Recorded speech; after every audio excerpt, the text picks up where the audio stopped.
देह दोसरा के लोड सहता, पीके बउआ भतर ढहता, देह दोसरा के लोड सहता। मजा नहीं का फले बर के मिले होलिया में देवर से, दही लेखा रोज रोज महता, देह दोसरा के लोड सहता, पीके बउआ भतर ढहता, देह दोसरा के लोड सहता।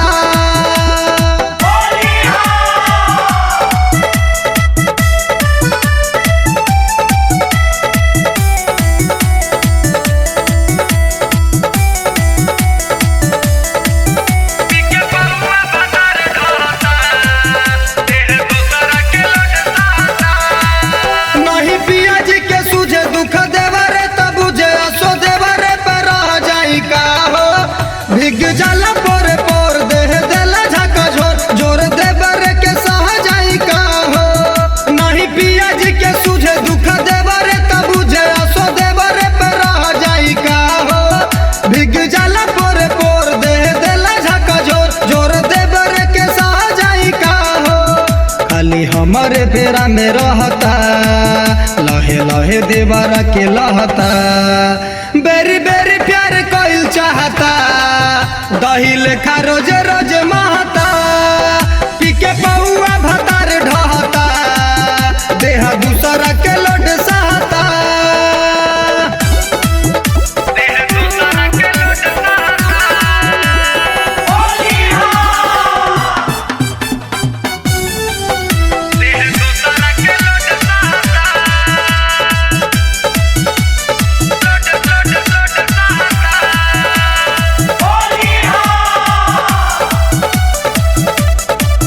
रंग लाला का पियर डाले चोली के भीतर, छुए जोबाना तमुड बन जाला, पाके सिग्नल ग्रीन धके पोतेला क्रीम, मोर लहंगा के भाग जग जाला।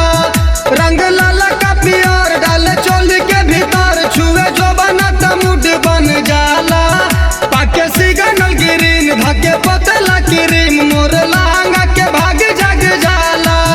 पंकज पुनित पुकार कहता, चिंटू सिंह अकबर धरता, रंग ढोड़िया इनार भरता, देहा दोसरा के लोड सहता, दही लेखा रोज रोज महता, देह दोसरा